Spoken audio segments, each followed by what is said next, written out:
Renatinha, eu queria que você contasse um pouco pra gente sobre a importância de ter essas disciplinas, né? Figurino, indumentária, maquiagem, na grade curricular das artes cênicas, né? Principalmente aqui na nossa escola aqui na Bahia. E também um pouco das especificidades que essas disciplinas exigem, né? No cotidiano didático. Seja por estrutura, seja mesmo por adaptações do ponto de vista da didática. Como é que tem funcionado isso na docência? E também qual é a importância disso na formação dos alunos? Sim. Veja, eu fico dividida entre dois mundos, sabe? Porque é uma coisa assim, eu achei maravilhoso eu ter cursado um curso específico de cenografia, ainda que eu não queira trabalhar com cenografia, mas o meu curso era de cenografia e de figurino, eu enfim, tinha contato muito com os alunos que estavam se formando em figurino e não em cenografia, né, cuja habilidade seria figurino. Fiz disciplinas, então eu estava muito próxima ali. Isso para mim foi muito importante, ter feito um curso específico na área que eu gostaria de atuar, né? E aí aqui na escola de teatro a gente tem 3 cursos, né? 2 bacharelados, um bacharelado em interpretação teatral e um bacharelado em direção teatral e uma licenciatura em teatro. Então a gente não forma profissionais da visualidade da cena, né? A gente forma atores, diretores, professores.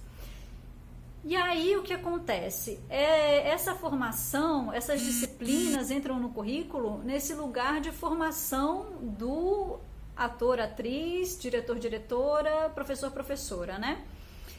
Na formação desse profissional que vai sair para o mercado depois e vai atuar, seja da maneira como for, dentro da sua habilitação, mas esse profissional, essa profissional vai usar esse embasamento que ele teve para construir o seu cabedal de informação dentro da sua formação. E é completamente...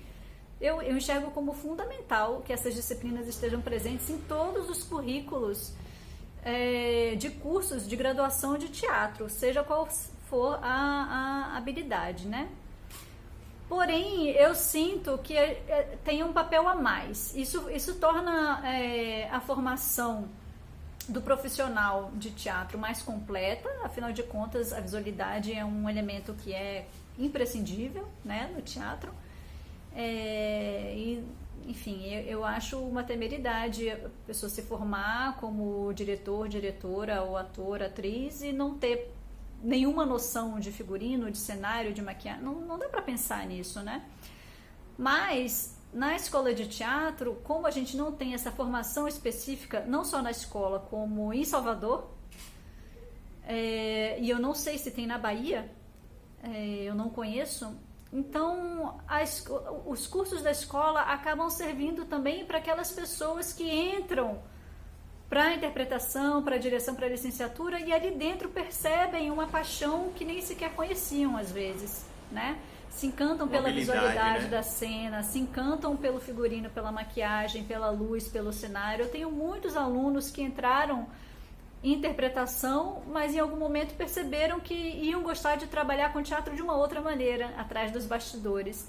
Então eu vejo que a minha atuação na escola de teatro também é muito para dar o suporte para as pessoas que descobrem essa paixão e não têm onde buscar formação aqui.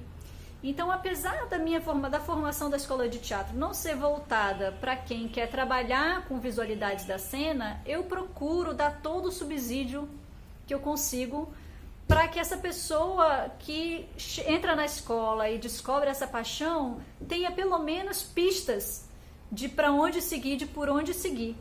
Então, eu fico super feliz quando alguém que era aluno ou aluna de interpretação ou de direção acaba indo trabalhar com figurino e vira meu colega de trabalho. Para mim é uma alegria imensa. Eu fico super empolgada. E fico torcendo para ter nas turmas pessoas que se identifiquem com esse trabalho também, porque essa troca é muito legal, né?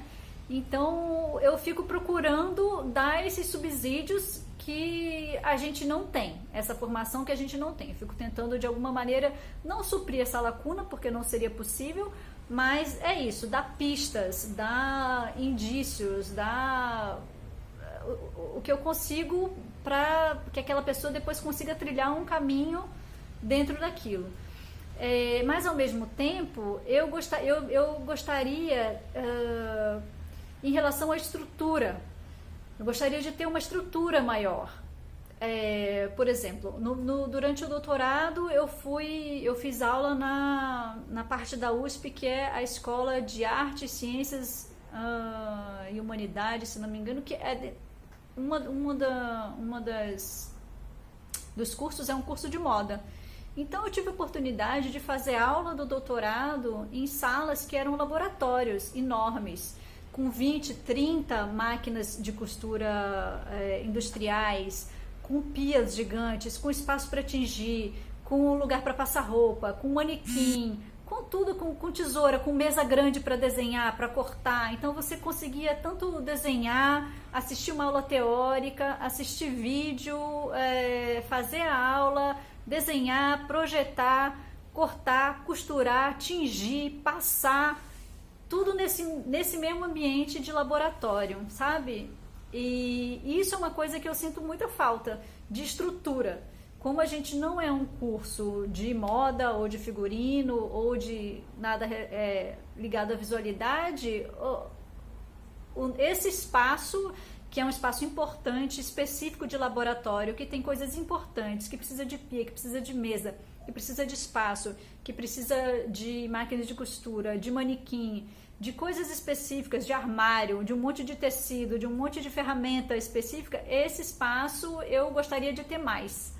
Porque a gente tem o espaço da escola é mais voltado para as atividades de corpo, de voz, teóricas, que são, obviamente, a base do curso, né, dos cursos da universidade. Mas eu fico sempre buscando conseguir montar esse laboratório, montar esse espaço para que não só os estudantes e as estudantes que vêm procurar sua formação em interpretação, direção e licenciatura possam usufruir desse espaço como parte de sua formação, mas também aquelas pessoas que se interessam por essa parte da visualidade da cena tenham também um lugar onde desenvolver essas habilidades de maneira mais confortável e mais profissional também, né? Eu sempre gostaria que fosse mais, né?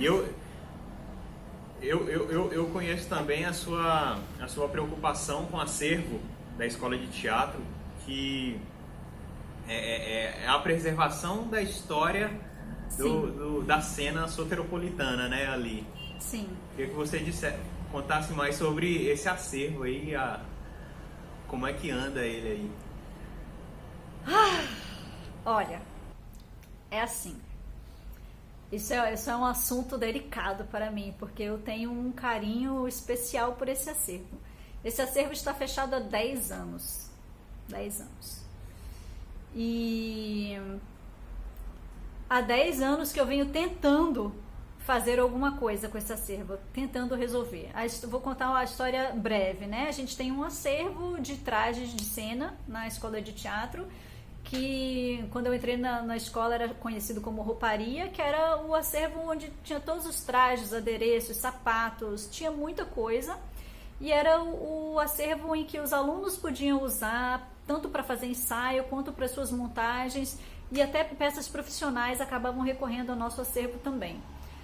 Mas era tudo muito informal, era tudo muito solto, a gente não tinha muito controle dessas peças, do que entrava, do que saía, as peças sumiam do acervo, nunca mais voltavam, as pessoas pegavam emprestado e não devolviam, o próprio ato de empréstimo das roupas era difícil porque não tinha um funcionário específico para isso, eram as costureiras que acumulavam função de estar costurando e ainda atendendo o acervo, então era tudo muito complicado. Mas o que aconteceu? A gente entrou em obra, né, na escola de teatro. O espaço da escola entrou em obra. E o lugar onde tinha essa rouparia, onde ficava o acervo, que era um sobrado, eu acho que a Alisson deve lembrar disso ainda, esse sobrado foi demolido.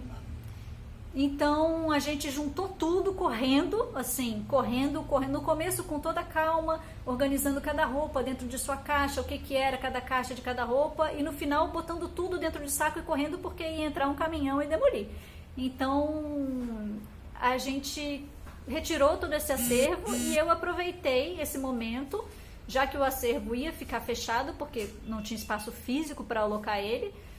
Aproveitei para começar uma catalogação desse acervo, porque a gente não tinha nenhum tipo de catalogação, a gente não tinha conhecimento de qual era a totalidade das peças desse acervo, enfim, faltava um cuidado nesse sentido, um cuidado patrimonial, de fato, né? E na época eu fiz isso tudo de maneira muito intuitiva, muito sem saber como fazer, fui buscando ajuda, e foi um momento em que eu pedi muitas ajudas, entrei em contato com a museologia, com a biblioteconomia, com a arquivologia, com a STI, com várias instâncias da UFBA, mas a coisa não andava muito. E o que aconteceu foi que a gente não conseguia espaço físico. O diretor na época não conseguia espaço físico fora da escola de teatro, já teve 2 diretores depois disso, teve Eliene, diretora depois disso, teve Cajaíba agora.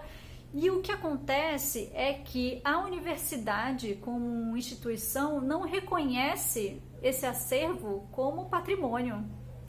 Então a gente tem muita dificuldade, há uma dificuldade da gente compreender um acervo de traje, um acervo de figurino, um acervo de roupa, como um patrimônio museológico, museal. A gente precisaria que o setor de patrimônio da universidade, de memória e patrimônio, abraçasse esse acervo assim como abraça o Museu de Arte Sacra, assim como abraça qualquer biblioteca, né? Um acervo de traje tem a mesma importância que uma biblioteca dentro de uma escola de teatro. É fundamental para a formação do aluno. E atualmente esse acervo não só está fechado, como está fechado em uma situação precária. Eu nem fui ver, eu voltei do doutorado e não fui ver, porque eu não tenho condição psicológica de encarar isso, a não ser no momento em que a gente tenha como lidar com isso, lidar assim, um espaço físico em que eu possa abrir e trabalhar. Eu não tenho nenhuma condição de ir lá e olhar para ver como tá e saber que eu não vou poder fazer nada. Então, a gente havia, logo antes da pandemia, vislumbrado uma possibilidade de espaço, de convênio, que ia ser super bacana, estava tudo acertado, estava assim, para dali a 2 semanas começar essa movimentação de retomar a catalogação, de ter um espaço, de higienizar essas peças e de fato conseguir fazer esse trabalho, inclusive porque no doutorado eu consegui pesquisar muita coisa, consegui aprender muita coisa, eu achei um orientador de doutorado que não só lida com trajes de cena, como também lida com conservação têxtil, então foi o casamento perfeito para mim, eu voltei cheio de bagagem, entendendo o que eu devia fazer, eu consegui reunir uma equipe, eu tenho alunos bolsistas agora de biblioteconomia, de museologia, de teatro, então eu tenho uma equipe pronta para trabalhar com esse acervo agora, a equipe que eu queria há 10 anos, agora eu tenho, e essa equipe simplesmente se apresentou para mim em sala de aula, eu cheguei para dar aula e de repente percebi que essa equipe estava lá, disposta a fazer o trabalho, e aí veio a pandemia. E aí a gente deu uma congelada nesse assunto de novo, mas isso é uma coisa assim que meu coração dói toda vez que eu penso, porque é uma coisa que eu preciso muito fazer e as condições ainda não se apresentaram completamente, sabe? Mas vai acontecer. Vai acontecer, uma hora ou outra vai dar certo. Está acontecendo, só está mais lento do que eu consigo suportar, mas está acontecendo.